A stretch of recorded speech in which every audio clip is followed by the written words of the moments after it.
There is Laura, Teresa, Bob, Kathy, Alan, and Dan, joining Safari helicopters here on the island of Hawaii to visit Kilauea, the most active volcano in the world. Gardner, their pilot and narrator, is about to take them on that very safari adventure. Aloha from Hawaii.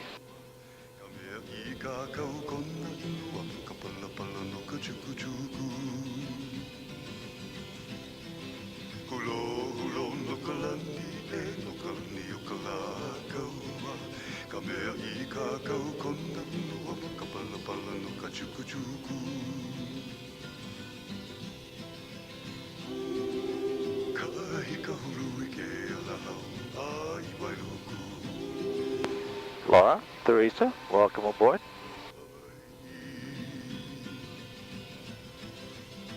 Nice to be aboard. Excuse me there? Thank you. Oh, you're welcome. I had a little hard time of understanding. I'm also listening on the radio. That's why I'm writing my notes at the same time, Teresa.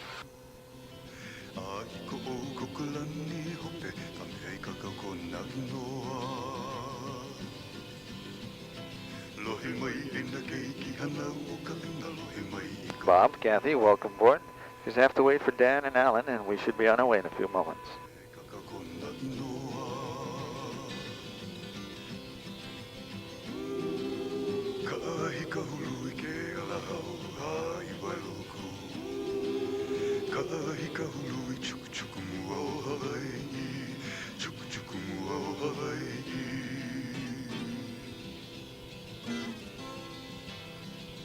Dan, Alan, welcome aboard. Now, ladies and gentlemen, my name is Gardner, and I need to introduce you to Mr. Microphone. Laura and Teresa already know where that is, and Bob and Kathy, there should be one right in front of you. Dan, you can share this one. Now, to use it, you need to hold this tip of it very, very close to your lips while you're speaking, and then make sure you press the little black button.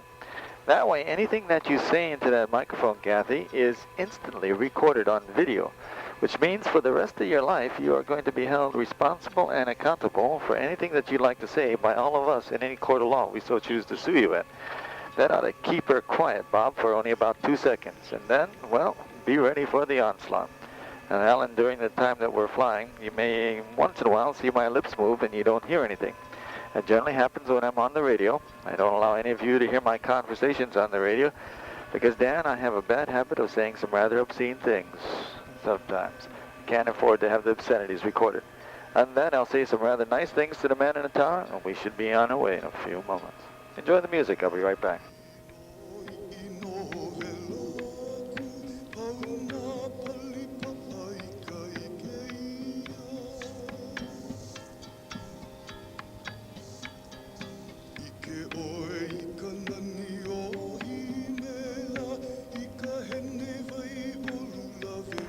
Well, Dan, that magic moment has arrived. I'm going to start playing some music I think you'll enjoy. For ladies and gentlemen, the mountain of Kilauea, the active volcano, awaits.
Well, Alan, we've left Hilo International Airport. We're heading southeast bound towards a hill that's rather smoky.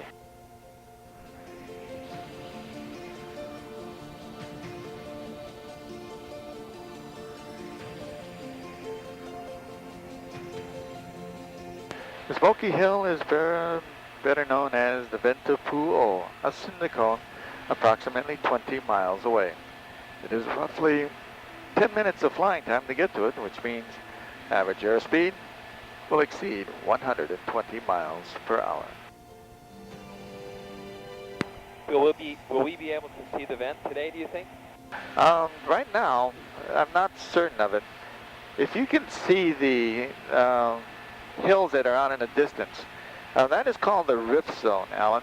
To be able to see that gives us a good chance. Right now, if we pass the rain shower, if the rain showers are only on this side of the island, we may be able to do that, go up to the vent.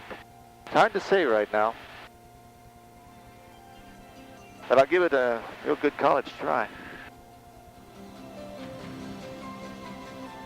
Now, Kathy, we are crossing over macadamia nut orchards off to the right. This is Mauna Loa Candy Company. Over 2,000 acres of macadamia nut trees producing about $1 million worth of candy and cookies every single year. Now, originally the macadamia nut tree, Teresa, was brought here by Australians. The year was 1870. We had a group of Englishmen that came here. Captain Cook, by the way, Dan was the Englishman's name. He came here in the year 1778.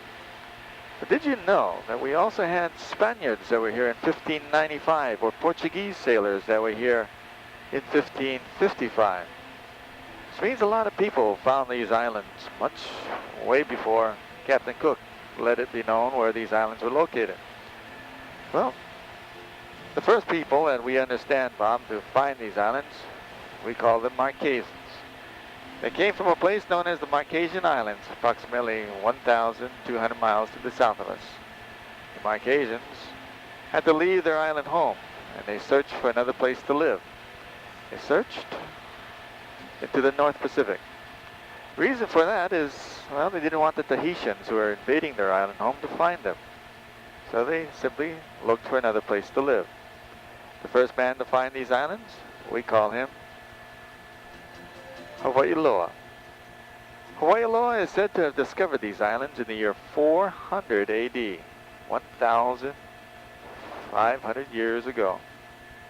Now, he would basically find these islands and go back and tell his friends and family that he had found 8 uninhabited islands.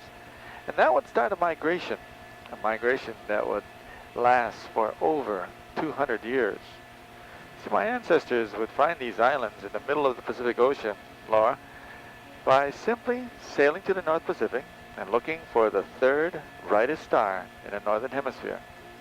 Well, the star that is being referred to today as being that star is known as Arcturus. It is part of the Buddhist constellation and happens to sit directly above the Hawaiian Islands. Well, 1,000 years ago, my ancestors preferred a name known as Hokulea. For in Hawaiian, Hokulea means bright star to happiness, to peace and to harmony. But that is exactly what they found, hidden beneath that star.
like Asians who become known as Hawaiians. And those Hawaiians, well, they would bring their friends and families to these islands. They would also bring with them, Kathy, their legends and their stories. And one of those legendary stories you are about to meet and understand. We call her Pele, the fire goddess. Originally, Pele is a Tahitian goddess, born and raised in Bora Bora, Tahiti.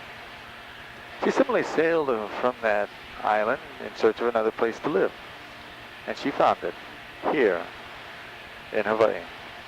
It is then that she listened to the sound of a drum, and in finding no drum, she would find the beating heart of a child that is only 1,000,000 years of age, a child that was seeking the care of a mother. So Pele would place her life, her very soul, into this island below to help the child grow. And grown this child has, under the guidance of the fire goddess, within the last 10 years alone, 400 acres of land has been added to the child's shoreline, the island of Hawaii.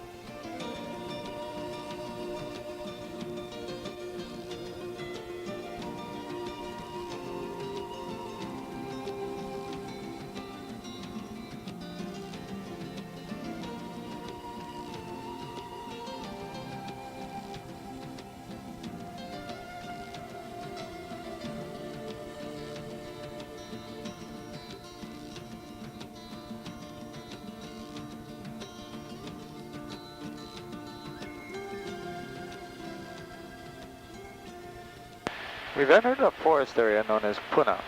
It is here on January 3rd, 1983.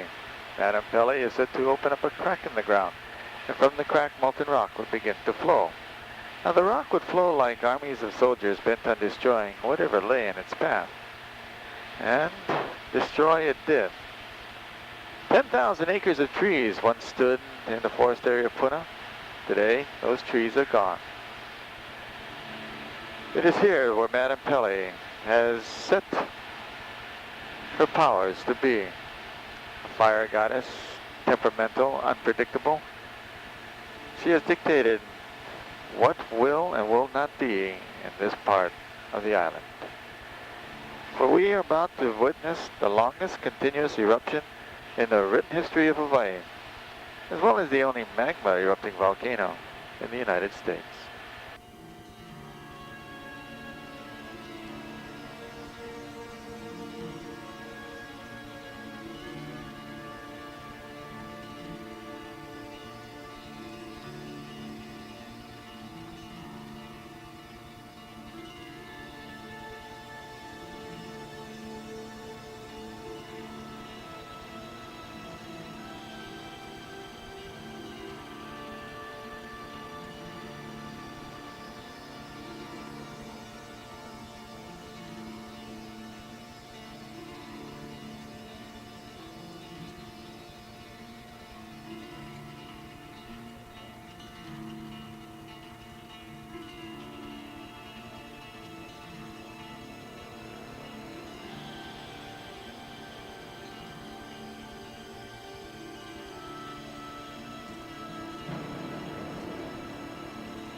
What are those guys mining over here? Excuse me? What are those guys mining? Oh, mining. I'm sorry. That's actually, they're mining ash or lava that's in the form of ash. They use it as a very, very cheap way of covering up streets, and they mix it with the asphalt. And we're coming up to a place known as Kalapana. Town is not that far away in front of us. What you're about to witness, Bob, is a lot of lava that has been pouring out of a huge crack in the ground. And this crack in the ground is where the Sindicona Pu'u vent lies. Now, that mining area that saw is actually along what is called a rift zone. And the rift zone is a huge crack in the ground. And this is a 26-mile crack that plays a very important role. The lava is coming from the center of the world, some 20-something thousand feet below us. Now we've been flying over Kilauea, the most active volcano in the world. Now this volcano has been continuously erupted for 13 years without stopping. In other words, lava has been coming to the surface from the center of the world for 13 long years. It has reached a point now that scientists are not sure exactly when the lava is going to stop, or if it ever will stop within our lifetime. But off to the right front, Kathy, that is lava that is basically hardened into stone today, coming from the Venta Pu'u, which is about another 5 miles further off to the right. Now we'll continue heading south-southeast bound to the steam along the coastline. But before we get down there, I'm going to show you a few Madame Pele things. Now the lava flowed down the side of this hill, and in 1987, the first house was destroyed. That's 4 years after the initial eruption, which started January 3rd, 1983. Now, Teresa, when that happened, in 1989, the lava came down to where these 3 homes are located, right off to our left front. Now, these particular homes, the lava flowed around them, did not touch them at all. And then the lava, Lori, kind of turned left, heading towards the sea. Now, the amazing thing about it is, between these homes and the ocean, Teresa, were over 70 homes. Here's where the town of Kalapana used to exist. Now, Kathy, you're going to be the first one to see kind of where Kalapana used to be. Off to the right side of the aircraft, you'll notice a white house along the coastline. Not too far away from that house, you'll notice the top of a school bus buried in stone.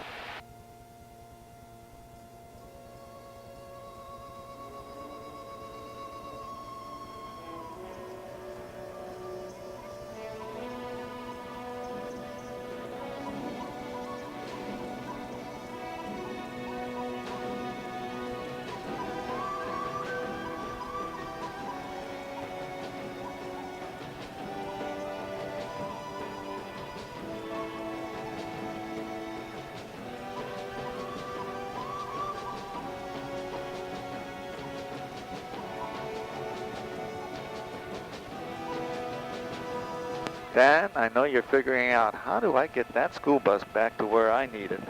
Home.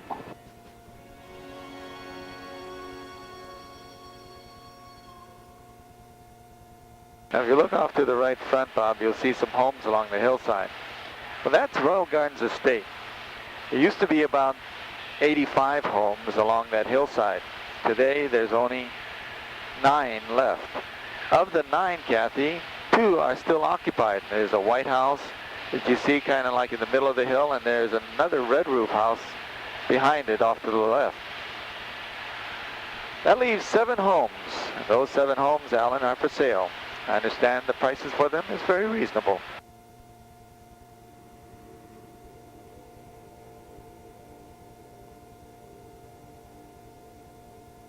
Now, in this particular area, 186 homes were destroyed by the powers of Pele, or the lava.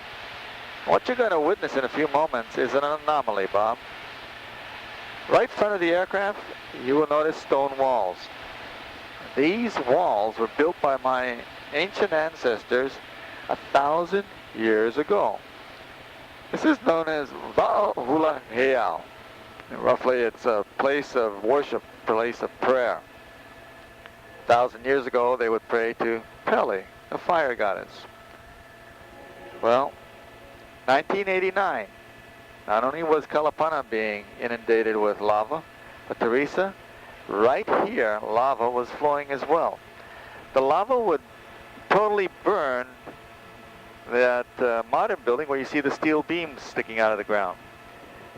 Well, the fire department tried to protect that building, putting tons and tons of water on the lava.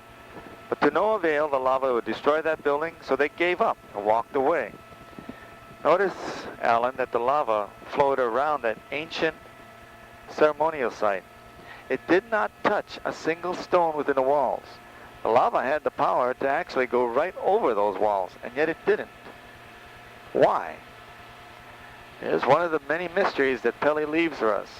Why she would destroy one thing, and yet right next door to it, not destroy another. For this is her land. That's how the Hawaiians view it. She tells us what to do. We kind of like just say yes ma'am and go on our way.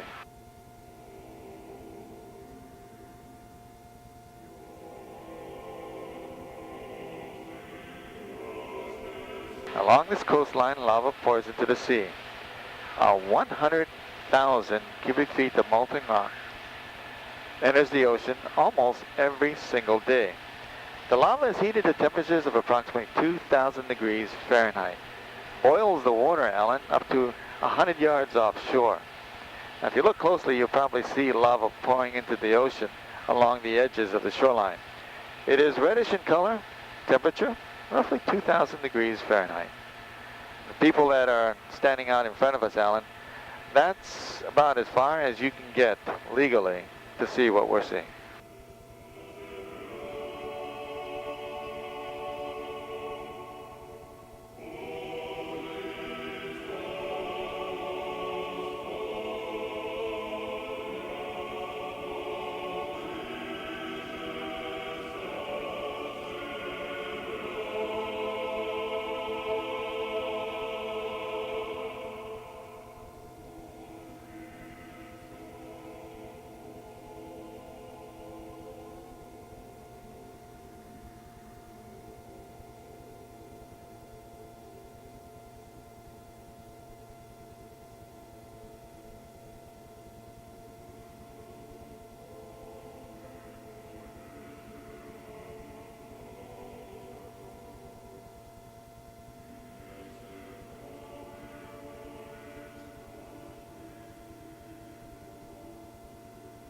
If it's not moving over the top, what is it moving underneath?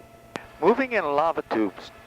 What's been happening, Bob, is that the lava is exposed to the air. It cools off quite rapidly, going from 2,500 degrees Fahrenheit. See the red spot underneath the ground? All right, that's where the lava is moving underneath the ground right now.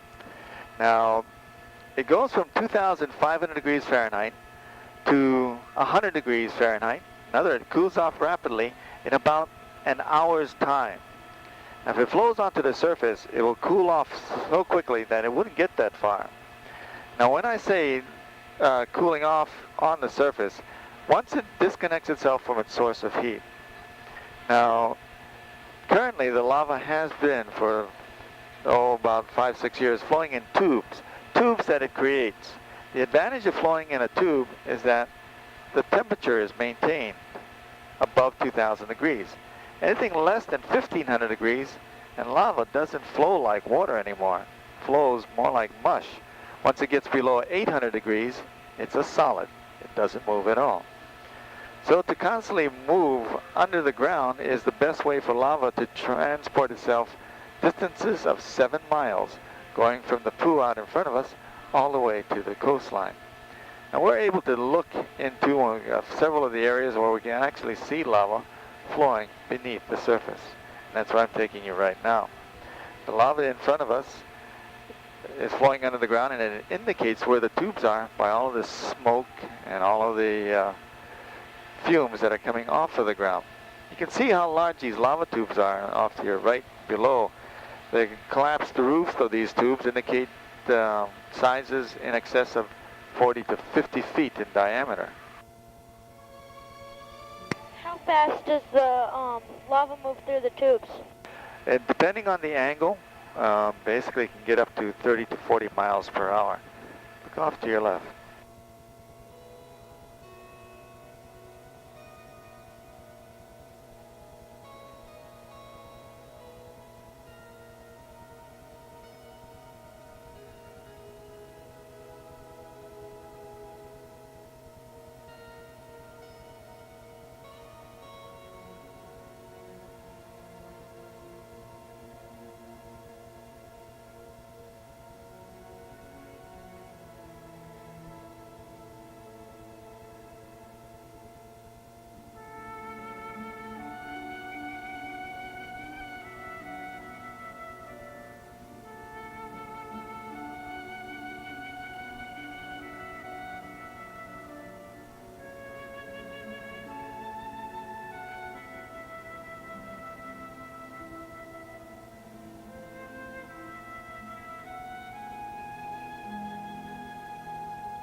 What is the temperature of the red lava? In that particular area where you're looking, Laurie, 2,300 degrees Fahrenheit. Ask your mother, she can bake a lot of cookies and cakes with that kind of heat.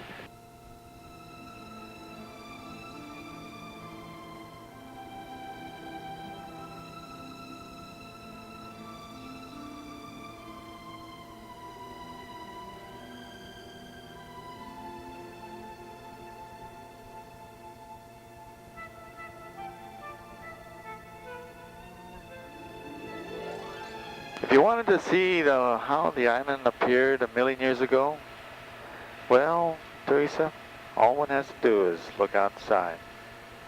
Erase trees, erase homes, erase people, and you have the world as it began, the beginning of time for this island.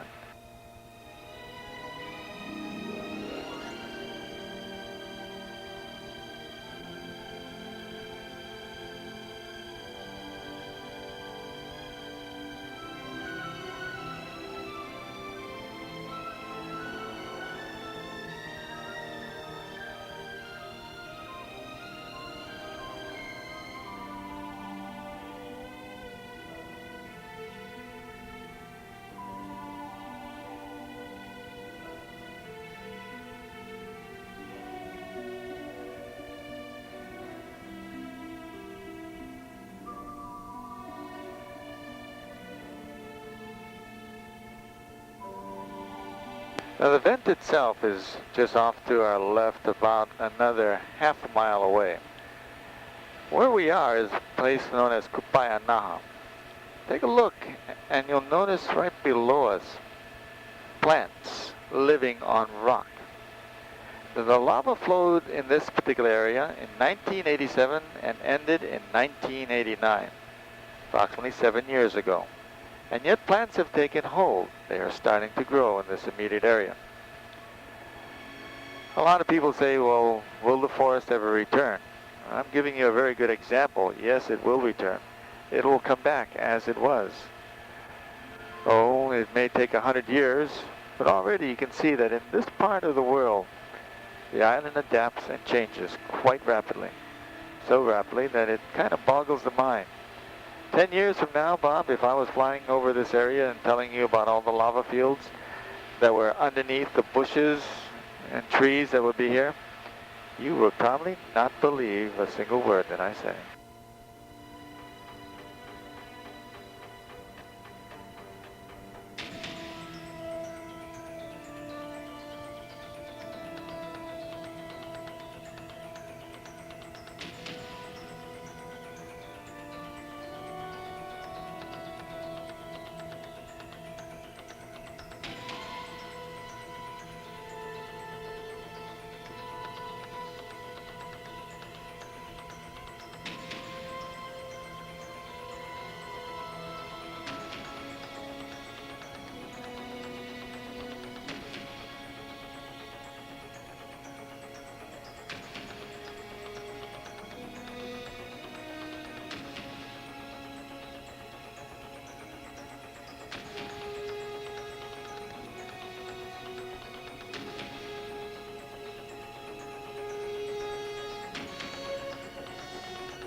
In 1955, lava would flow in this area, and it created something rather unusual. This unusual thing is what's directly in front of us. Where I'm taking you right now is a place known as lava trees. The lava flowed in this area, Bob, so fast, so quickly, that the lava would cover 2 to 3 feet of the trees very, very quickly. Well, before the tree actually burns, the lava cools off and forms these stanchions, or these stands. This is not petrified. This is actually what remains after the tree burns and the lava still stands in its way. This is called Lava Tree Forest.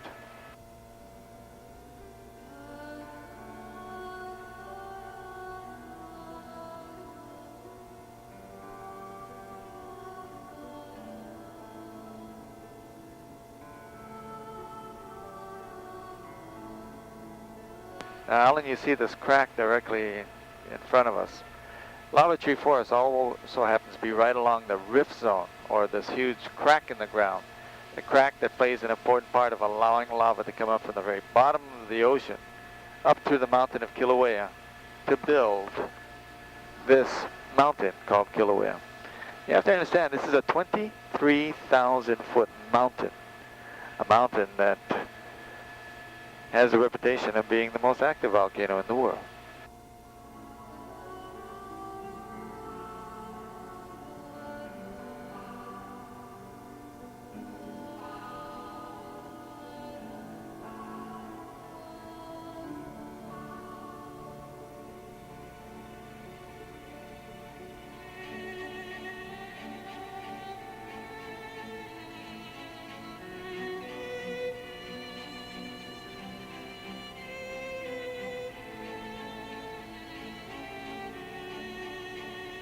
Pele's world, a goddess that is, and sometimes quite unpredictable.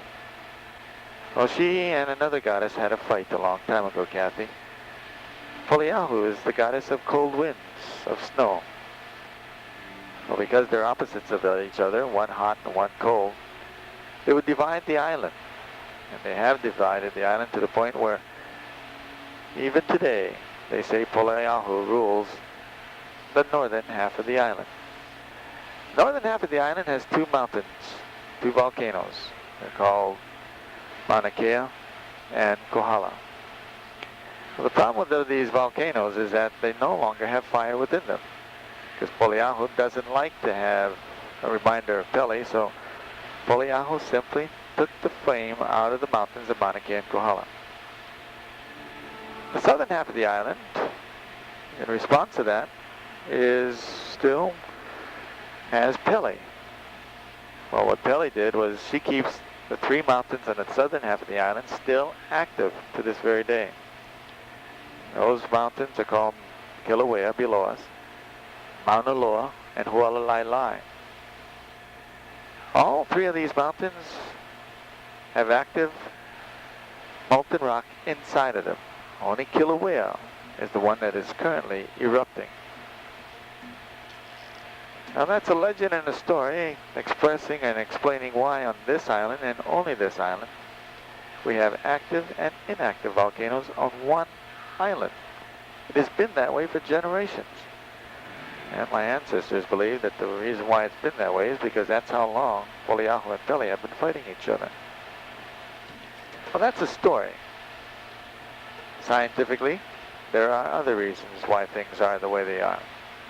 Why this island has active volcanoes and inactive volcanoes. And the scientific reason, Alan, is because this island is moving. Has been moving for millions of years. And we are moving at a rate of 3 inches per year.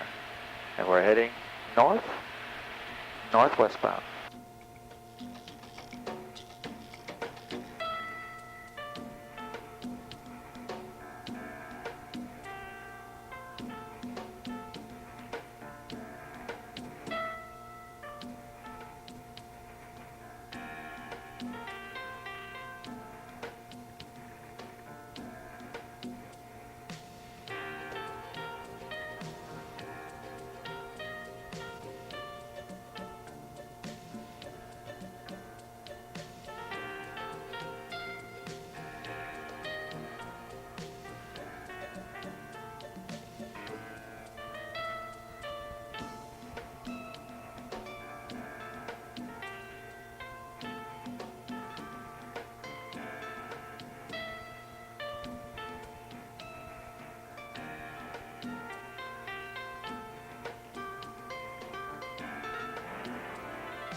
I said the island is moving, Dan. Well, you'll learn about it in school a little bit later on in your career. See, these islands of Hawaii are built on what is commonly called tectonic plates. Tectonic plates are huge plates of land that move independent of each other. Now, about 800,000 years ago, a mountain was born at the bottom of the sea as a tectonic plate passed over a volcanic hotspot. And this volcanic hotspot, 800,000 years ago, built the mountain we now know as Mauna Kea. Now, it takes several 100,000 years to build the tallest mountain in the world. Mauna Kea is reputed to be the tallest mountain in the world because it extends more than 32,000 feet in height. Well, Mauna Kea would simply, let's just say, disconnect itself from the hot spot that built it simply by moving away from it. Well, as it moves away from it, disconnects itself, it no longer becomes active. And eventually, other mountains would be born. And these mountains would be known as Mauna Loa, Kilauea, and Hualalai. Now, the mountains on the southern half of this island are younger by literally hundreds and hundreds of thousands of years. They have not moved this far. Because of that, well, they are still connected to that same hotspot that built them. And they will always be active for longer than our life will allow us to know. And we have another mountain that is growing. We call it Loihi. It is approximately 20 miles southeast of this island, in opposite the direction that the island is moving. Loihi is the youngest member of the family of volcanoes. It is only 10,000 years of age. It is simply 16,000 feet tall, whereas, Kilauea is 23,000 feet tall. Loihi will someday become part of this land, possibly. But in order for you to find out, you're just going to have to be patient, Bob, and wait another 90,000 years, because it has a mere 3,000 feet to go before it gets to the surface of the Pacific Ocean.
How far are the tubes that we saw back there underground? About 7 miles, Laurie, from the very place where they start to the ocean. It's about 7.25 miles. What you have to understand, too, is as the island gets larger in the ocean, the tubes get longer and longer.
Alan, I brought you to a river of Wailuku, and you can see the river below us. But I'm going to be leaving instructions for Lily and Zazie. Because we're not able to get up to the pool and actually give you a full tour, they are not going to charge you. They'll be refunding you some of your monies back for the flight, and you're not going to be paying for the entire flight. Now, the other thing is, at least if we're here, I'm going to give you an opportunity to see a part of this land that is, for some part, a little bit different. See, we've entered the world of Poliahu.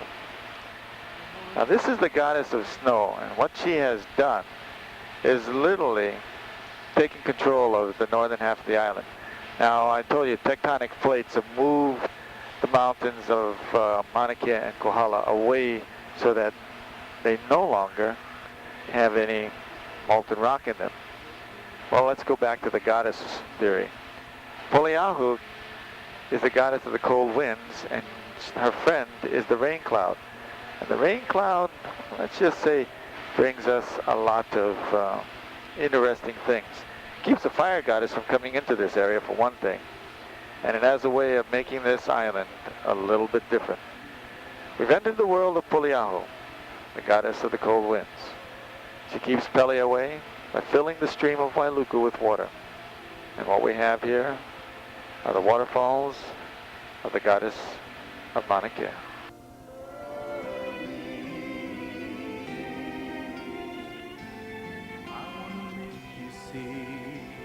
Just what I was, show you the loneliness and what it does. You walked into my life to stop my tears. Everything's easy now, I have you near, and my love, every time you touch me, I become a hero. I'll make you safe no matter where you are, and bring you everything you ask for. Nothing is above me. I'm shining like a candle in the dark when you tell me that you love me. In a world without you, I will always hunger. All I need is your love to make me stronger.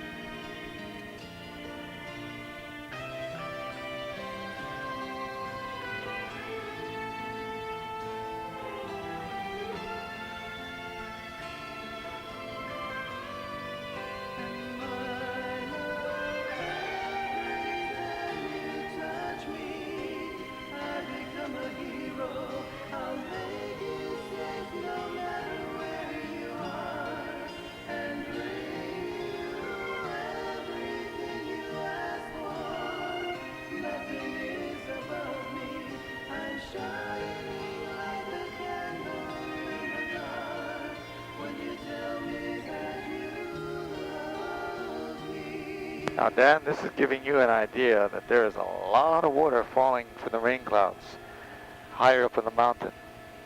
Average rainfall for Hilo is over 200 inches of rain per year. We are in a little bit of a drought, and you can't really tell that from what you can see below. But last year we only had about 140 inches of rain per year, so we're slightly behind schedule.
Well, the sad part of our journey begins. We head back to the airport. On behalf of Safari Helicopters, I'd like to thank all of you for allowing me the chance of showing you our island in a rather unique and in a very different way. Moments we shared, I told you stories of an ancient culture that would brave an uncharted, unknown North Pacific Ocean just to find a home. There's a story about a goddess that would listen to the sound of a drum and instead find the beating heart of a child. And she would live with that child and care for it, and still is. Well, no matter where you go in this world, if you ever find a place you never want to leave, well, Laurie, you'll find a place to put your heart. And that's what my ancestors did over 1,500 years ago. For we have lived upon this island for longer than most people understand. And we will always be here, Dan, if ever you should return, even though it be 1,000 years from now.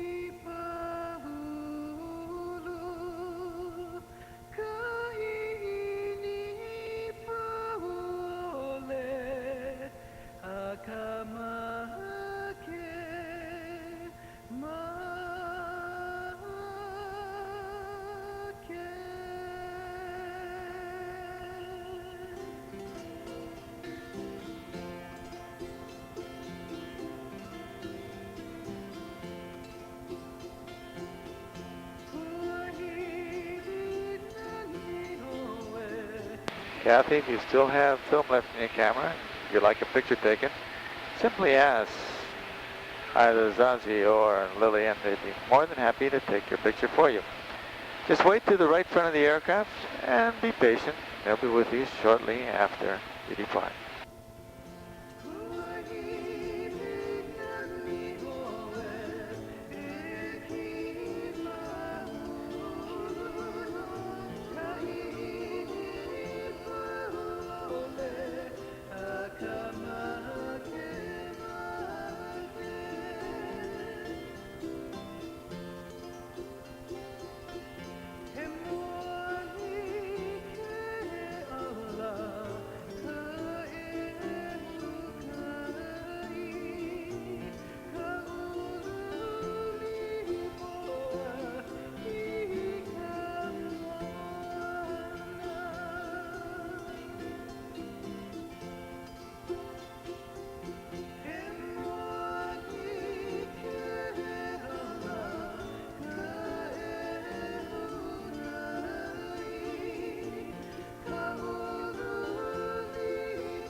Thank you very much. You're welcome. Thank you very much.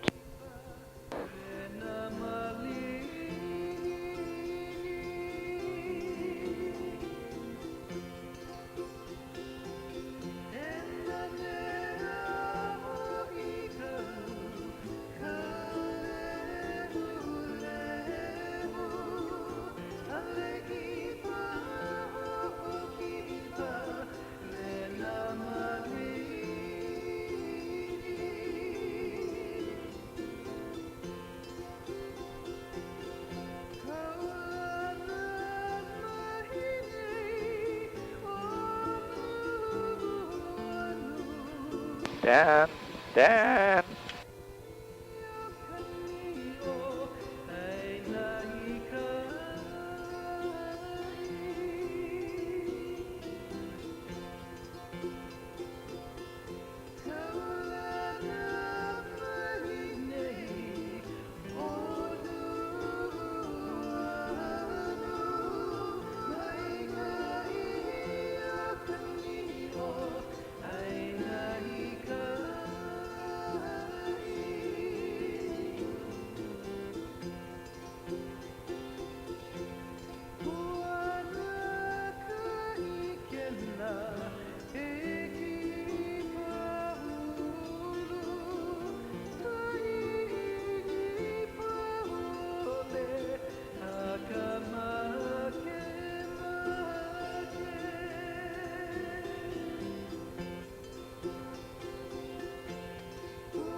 And even though it's only a 60-minute game, in dog time, it seems like an hour.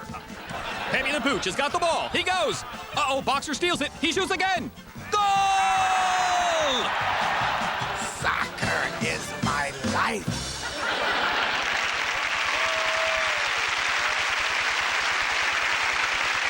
Well, our show has come to an end. Sorry, but that's the cycle of television. I'd like to thank all our guests and the animals who volunteered their time and habitats to make Totally Animals a reality. As long as we're all here on a timeshare, let's do our part as humans to appreciate all life. So that's it for Totally Animals, and remember, whether it's people or animals, kindness goes a long way. Good night, everybody.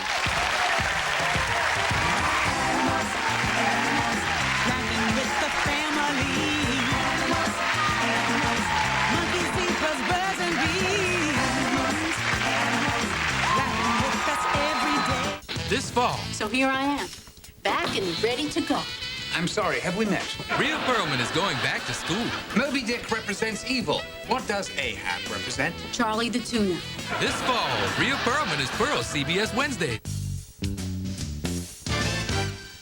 A Domino's Pop Quiz. How many pennies must Peter Piper pull from his pocket to pick up a pack of toppers? 99 pennies for Tex-Mex poppers when you buy any large pizza. With free delivery, of course. From Domino's. Poppers. Bring the chips, you know we keep them. My sister has made a career out of finding the best values. When the stuff's on sale, watch out. Bought the shoes, got the matching purse, half price. Bet she even shopped around for the best checking account. Yes, she did. Higher rates and lower fees mean the best buy in banking is at American Savings Bank. Picked up a matching savings account, too. Want to see it? Keep it Hawaiian at Hilo Hattie. Best values and largest fashion selection in Hawaii. Hilo Hattie's celebrating the 60th anniversary of the Aloha shirt. Bring in your old Aloha shirt or any garment. Hilo Hattie will donate it to charity and give you a $10 discount on any new Hilo Hattie shirt, blouse, or muumuu. Imagine with this discount, our Aloha shirts are available from $13.99 or ladies wear from $19.99. Keep it Hawaiian at Hilo Hattie, the store of Hawaii. You were there when today's KGMB 9 News took its hidden camera into nightclubs where unsuspecting women were being slipped a new and potentially life-threatening drug. Today's KGMB 9 looked for solutions, showed you how it's happening, and what you can do to avoid becoming a victim. You saw it first.